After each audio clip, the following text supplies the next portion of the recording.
We start off with everybody taking a profile, an assessment of the way that they behave in conflict situations, and we put that onto the back burner, so to speak. We help them to interpret it, but after hours.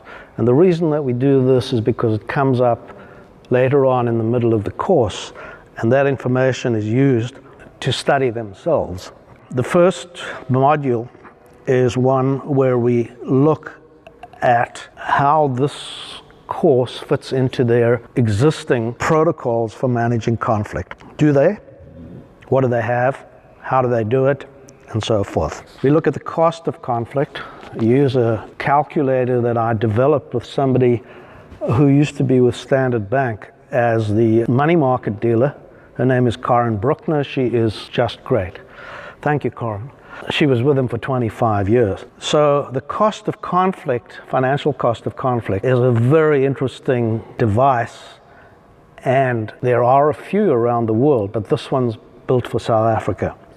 We look at what conflict management actually is, and what is a dispute, what is a conflict, and then on to phases of conflict, from prelude all the way through to transformation of the way things are done. Conflict is a zero-sum game, meaning the fixed pie way of dealing with things.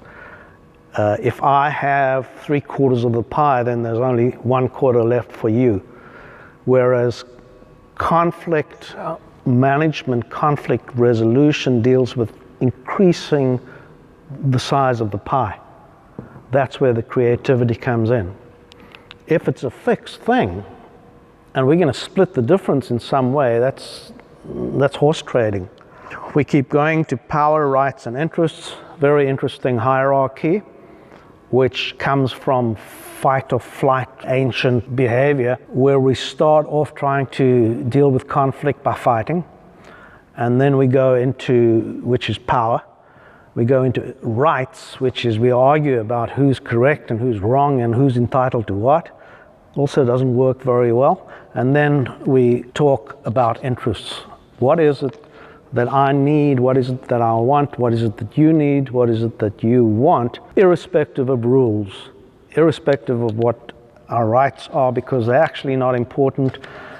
As long as somebody's going to win and somebody's going to lose, we're both going to lose. As long as somebody's going to win and somebody's going to lose, we're both going to lose. Conflict personalities as opposed to conflict behavior, transactional analysis, the Kilman type of test, just getting aware of what it's about and the comparison to conflict behavior particularly.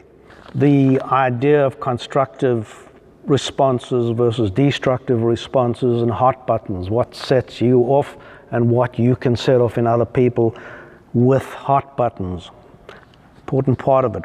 Types of conflicts, values, relationships, data, interests, and structural.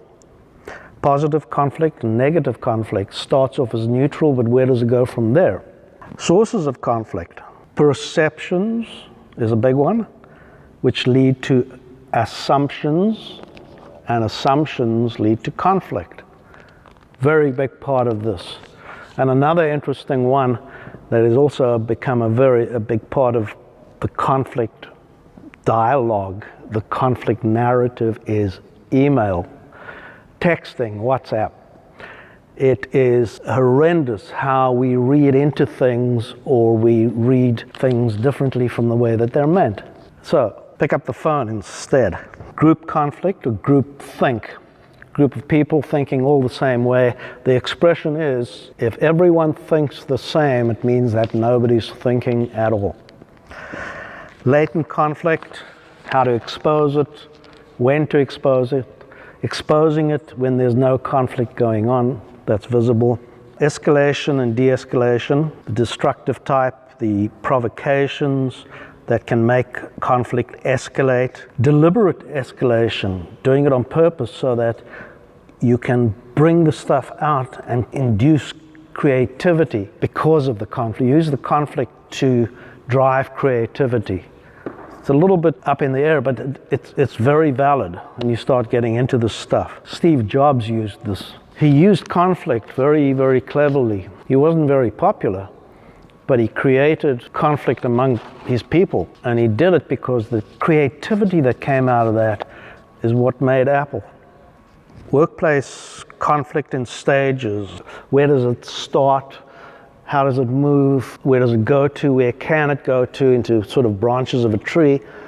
Where can it end? Where can it fly off into space or someplace that is not so good? Conflict strategy is how the organization behaves as an organization. The organization is a living being. It has a culture and it behaves in a certain way. The idea of an integrated conflict management system, systemizing the way that organizations handle conflict, the attributes of a successful conflict manager, which is long lists and long discussions and long arguments, and that's great. But the key to this whole thing is the ability to have a successful conflict conversation. Everything starts there. Conflict needs to be dealt with at the lowest possible level by the people involved without bringing in management, third-party assistants, more expensive people being taken away from their day's work. So conflict between two people, they need to know how to deal with this one-on-one, and it needs to become second nature in that culture. So do a lot of work on successful, brave conversations. A lot of practical work. It's about a half a day of that.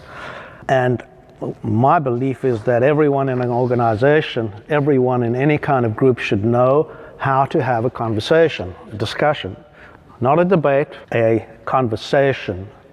The ability to have a conversation is not something we were ever taught. We were taught at school to have debates. Win the debate, lose the debate. But we weren't taught to have a discussion, and a discussion is mostly about listening. Whoever learned how to listen?